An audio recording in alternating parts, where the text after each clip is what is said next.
Salve cambada, Guinho aqui, esse é o canal Entender-se, onde a gente fala de tecnologia sem arrodeio e a conversa hoje é sobre como você comprar o melhor notebook que o seu dinheiro pode pagar. E aí, tá interessado?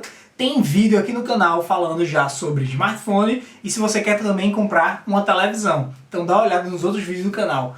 Só reforçando que esse vídeo não é para dar a dica de qual o melhor site, se é a melhor loja física ou loja online, mas sim eu vou repassar alguns pontos aqui para vocês de coisas que vocês têm que ter muita atenção na hora de escolher um novo notebook. Vamos nessa? O primeiro ponto de atenção que eu trago para vocês, e eu considero que seja o principal, por isso que ele está vindo primeiro, é o processador do seu notebook, do seu computador. Também vale para computador também, é porque algumas coisas que eu vou falar a mais servem principalmente para notebook. O processador nada mais é do que o cérebro do seu dispositivo. Então, se o cérebro não for bom, você pode sofrer. Hoje, a nível de referência, a gente tem processadores da Intel, processadores da AMD, principalmente, certo? Existem alguns outros no mercado, como os proprietários da Samsung e os próprios da Apple também. Eles têm processadores próprios em seus dispositivos, certo? Na casa da Intel, principalmente, a gente tem a família i, que é o i3, o i5 e o i7. Esses são os das pessoas normais, certo? Mais para cima tem o i9 também, que é um processador extremamente caro. E mais para baixo a gente tem o que se chama do Celeron e o Pentium. Eu não recomendo nenhum desses dois últimos, certo? Se você quer ter paz de espírito enquanto usa o computador, recomendo computadores com processadores i3, i5 ou i7. Eu não vou chegar no detalhe do AMD porque não é algo que eu recomendo, então, caso você tenha curiosidade, vou deixar alguma lista aqui também para vocês ficarem atentos aos dessa outra marca. O segundo ponto que eu trago para vocês de atenção é a memória RAM. Normalmente ela costuma vir logo em seguida nas descrições do notebook, logo após o processador, vem também a memória, que nominalmente você pode ver de 4, 8, 16 GB de memória RAM. Gigabytes são as unidades de medida de armazenamento digital, beleza? Então, muita atenção, porque a memória RAM é uma componente que vai ditar para o seu computador o quanto de coisa que ele consegue fazer ao mesmo tempo, certo? Então, quanto mais memória RAM, mais coisas, mais abas no navegador, mais programas você vai conseguir abrir ao mesmo tempo, sem ter travamento, sem sofrer. O terceiro ponto que eu trago é a questão do HD, que agora é o que a gente chama o HD, o disco rígido, é uma memória secundária. A gente tem a memória RAM que eu falei antes como memória primária, que é a memória de execução, né? É o quanto que você consegue fazer ao mesmo tempo. O HD é a memória de armazenamento, certo? Então é tudo que você consegue guardar no seu dispositivo. Normalmente você tem armazenamentos de 1 TB. Esse é o mais comum nos notebooks, certo? Mas hoje tem um novo dispositivo, não é tão novo assim, mas ainda não está presente em todos os computadores, que é o SSD. O HD é um disco físico, certo? Ele de fato é um disco, eu vou tentar fazer uma imagem para vocês aqui, mas ele tem um mecanismo magnético. Tem uma agulha que ele fica rodando, onde ele faz os apontamentos de gravar na memória, certo? Então é um disco físico. Acontece de que tem alguns problemas com relação a esse disco, que caso você dê uma queda enquanto ele estiver ligado, ou coisa do tipo, você pode perder algumas informações e danificar também o equipamento. Então a nova tecnologia que a gente tem hoje, que muito se fala, é o SSD, que é o disco em estado sólido, que chamam, né? Mas ele nada mais é do que, no lugar de um disco físico, né, que é um disco mesmo, que fica rodando com a agulha, você tem placas eletrônicas, então são chips. Ele parece muito com o que seria tipo o SD, né, o cartão de memória que a gente tem nos celulares. Então é um pouquinho maior, obviamente, mas é um chip. Ele basicamente é um chip. Quais os ganhos que você tem? Os SSDs são mais rápidos, por serem chips e não discos rodando. Então comumente você tem SSD de 60, de 128, de 240 GB, podendo chegar ao infinito já, que a tecnologia já está bem avançada. Muita atenção com relação à sua necessidade, se você quer ter um trabalho mais rápido ou quer guardar mais coisas, certo? Um ponto importante que muitos se enganam, é algo que a galera faz um pouco de confusão, é de que, meu computador está muito lento, poxa, eu vou excluir algumas coisas aqui para que ele melhore. Armazenamento influi muito pouco na questão do desempenho. O sistema requisita, assim, um pedaço de armazenamento para poder, enfim, fazer as trocas de memória e tal, mas normalmente excluir alguma coisa não vai melhorar substancialmente o desempenho do seu computador. Isso foca mais na questão da memória RAM. Então, se tiver com um computador lento, pensa ou em trocar para SSD, que aí ele vai ter troca de gravação, né, de dados mais rápidas, ou bota mais memória RAM. Quarto ponto que você tem que estar atento é a bateria do seu notebook, certo? Hoje nem tanto, que está todo mundo trabalhando de casa, normalmente com o notebook ligado direto na tomada, mas algo que você deve ficar atento é o tamanho da capacidade dessa bateria, a quantidade de células, que normalmente está atrelado à quantidade da capacidade dessa bateria, e a quantidade também de ciclos, que é o tanto de carga e descarga que essa bateria vai suportar. Então, a questão da capacidade é quanto tempo vai durar de você usar, né, aquele notebook, e de ciclos é a vida útil, é tipo quantos anos ou quantas cargas e descargas aquela bateria ainda vai ser útil para você. Então, pessoal, o quinto item que eu trago para vocês é a tela do seu notebook, certo? Normalmente a gente se preocupa primeiro com a resolução, que comumente a gente tem HD, Full HD, 4K, eu acho que devem ter computadores com 4K, sim. Em alguns dispositivos da Apple, principalmente, tem o que se chama de tela retina, que são telas com resoluções um pouco melhores. Então, fique atento à resolução do seu notebook. Basicamente, a grosso modo, né, a resolução, além da nitidez da imagem que você vai visualizar, também tem a questão da disposição de coisas na tela, certo? Uma tela HD, você vai conseguir encaixar uma certa quantidade de janelas, por exemplo. E uma tela Full HD, você consegue visualizar e encaixar mais coisas na sua tela. Consequentemente, as coisas ficam um pouco menores. Tem pessoas que têm dificuldade com telas Full HD, porque como você consegue ver mais coisa, né, na tela, é normal ela ficar também um pouco menor. Então, pessoas mais velhas, assim, de repente, podem optar por telas HD, talvez já atenda a sua necessidade.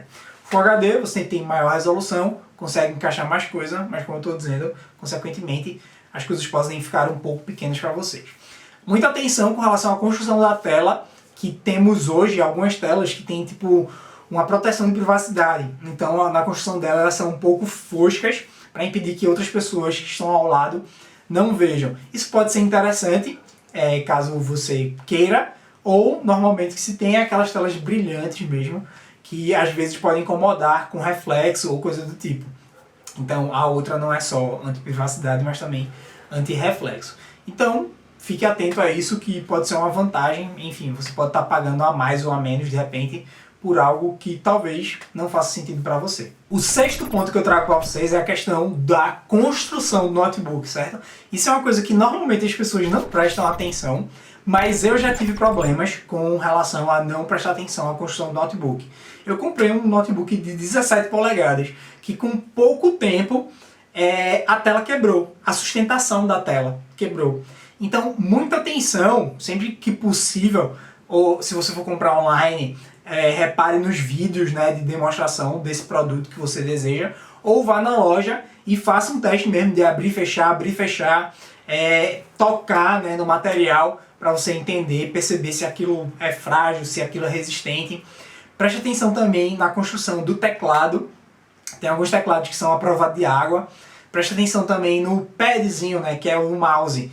Se a tecla corresponde. Eu particularmente prefiro notebooks que venham com os botões mesmo, sabe? Eu não gosto daquele padzinho que é um mousepad completo. E aí você tem os botões meio que ocultos. Eu gosto da teclazinho mesmo, do botão direito e esquerdo, porque eu uso muito. Tem gente que prefere usar o mouse sem fio, né? Mas eu uso muito aquilo. Então eu presto muita atenção e tendo a escolher notebooks com os botões físicos mesmo separadinhos, cada um na sua. Eu ressalto também a questão das entradas, certo? Fique atento porque, por exemplo, alguns notebooks hoje, não sei se por economia, não sei se por tendência da tecnologia, estão vindo sem entradas de cabo de internet, de cabo de rede, de internet, né? Só vem com a placa Wi-Fi.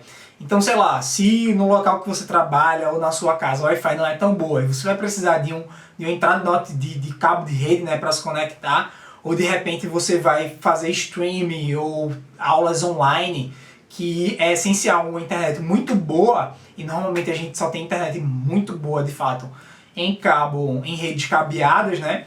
Normalmente as Wi-Fi têm algumas interferências, você pode sofrer um pouco com isso. Então atenção, se esses notebooks que você está querendo, está observando, tem entradas de cabo de rede. E não só o cabo de rede, mas também a questão das entradas do USB. Alguns vêm com conexão limitada, né? Tipo uma ou duas USBs. Então preste atenção, porque, por exemplo, se você for usar um mouse sem fio, já é uma entrada. Se você for usar, sei lá, de repente um teclado que é o USB, já é outra entrada. E aí você vai precisar de uma entrada para o pendrive, de repente. Pronto. Normalmente você tem 3 entradas USB nos notebooks hoje.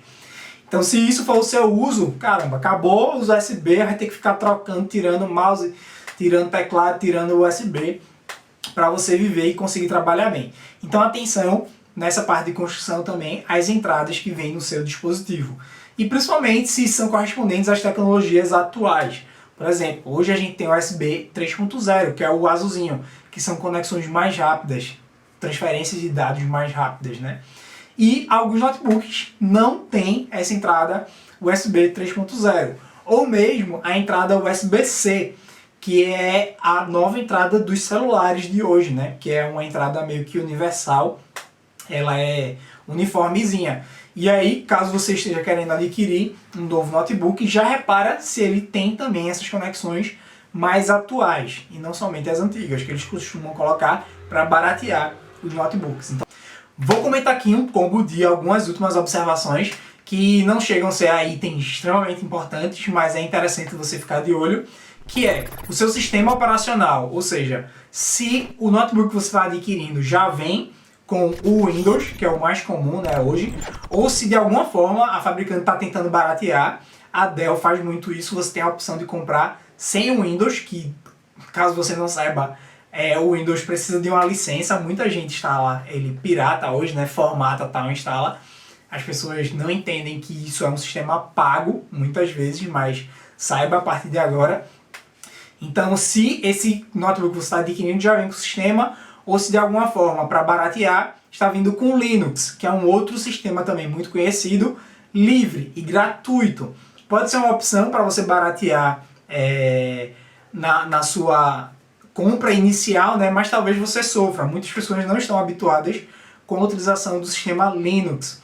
Para muitos não é tão familiar. Então talvez seja interessante você pagar R$200 a mais, normalmente em torno disso, por um computador com o sistema Windows já instalado, já validado. Você não vai precisar piratear nem roubar a Microsoft, já tem dinheiro pra caramba, mas enfim, né? O certo é o certo.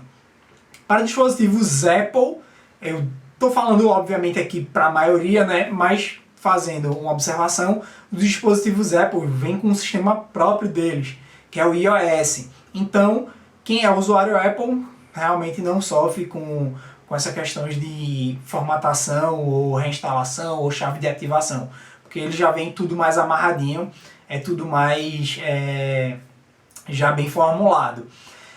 A gente tem algumas diferenças de desempenho, né, entre esses sistemas, mas vai muito mais do propósito, do para que você vai usar o seu notebook, né? iOS, dispositivos Apple estão muito mais ligados à área de desenvolvimento, de criação, de design. O PC, que a gente chama comumente, é o Windows, é o mais comum, é o que vai te atender de qualquer forma, com qualquer coisa que você vai trabalhar.